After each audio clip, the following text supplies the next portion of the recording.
علماو تاسو ته ډېر په عاجزۍ سره درخواست کوم راشئ ما سره دا خبره لږه ومنئ په کومه معاشره کې په کوم کور کې په کوم کلي کې په کومه محله کې د ټیک ټاک هلک مړ شو د ټیک ټاک جینۍ مړه شوه چې هغې د خپل بدن خلکو ته ښوو ای مولانو جنازه یې مه کوئ مه کوئ جنازه بایکاټ دې وکئ او که کوم ملا د داسې جینۍ او د داسې هلک جنازه وکړه د هغې ملا نه هم بایکاټ وکئ دا معاشره سمېږي که نه سمېږي دا زما د نوجوان نسل دشمنان دي دا زما د نوجوان نسل دشمنان دي تا ته پته ده چې په پلانکي کور کې داسې جینۍ ده چې هغه په ټیک ټاک باندې خپل بدن سړو ته ښیي د دغې کور سره غم خالي پرېږدوئ په دې کې ګناه نشته دی هغه سړی د خپل کلي نه وباسئ حدیث مبارک کې راځي مینه به هم د الله د وجې نه کوي او بغض به هم د الله د وجې نه کوي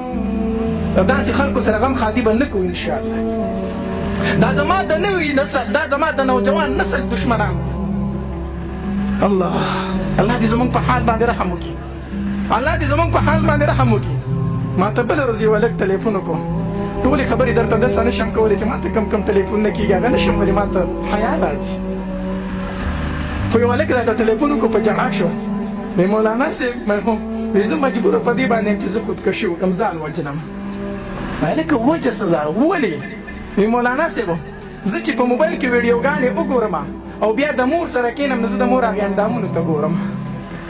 قسم په الله کو دروغ درته وایم زه د مور هغې اندامونو ته ګورم او ما ته خواهې شروع چتېږي زه څه وکړم مولانا صاحب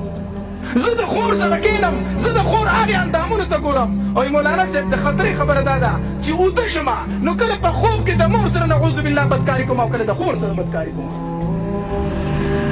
دا ولې دا د ویښې هغه تلوسې دي بیا په خوب کې راځي راشئ علماو پاسئ د دې پلیتۍ جنګ شروع کړئ د دې خلاف ستا د بچي سره موبایل دی موبایل او دی یوازې په کمره کې ناست دی او دته یوه جینۍ مخې ته راله هغه ورته خپل اندام جدا جدا ښیي دا کومه زنانه چې په موبایل کې وه دغه زنانه خو د ده مور هم ده دا کومه زنانه چې په موبایل کې وه دغه زنانه خو د ده په کور کې د خپله خور هم ده چې هغې ورته د خپل اندامونه وښودل ده چې په دې مور باندې نظر لګي د هغې سره هم دغه اندامونه دي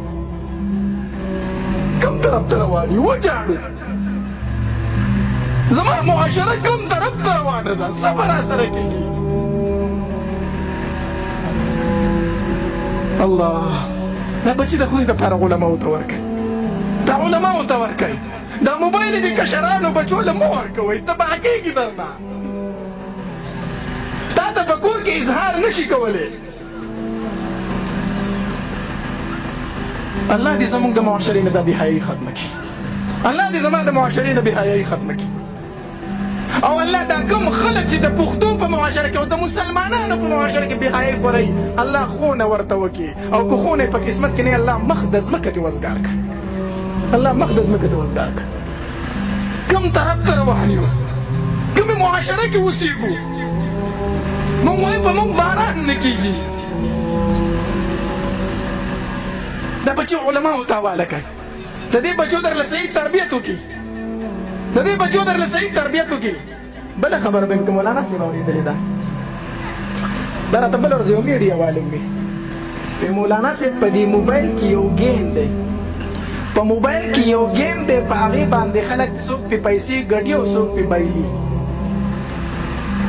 ما ته پته نشته داسې ده که نه په دې موبایلو کې یو ګیم دی په هغې باندې پیسې ورکوي داسې معاشره کې یو چې اوس په موبایلو کې جواري شروع شوه دا جواري ده دا حرامه ده په موبایل کې ګیم کول په هغې باندې پیسې ګټل یا بایلل حرام دي جواري ده جواري دا خبر یاد وساتئ خپلو بچو له موبایل یې مه ورکوئ تاسو ته پته نشته چې دا په کومه ګندګۍ کې اخته دي دا په کومه ګندګۍ کې اخته دي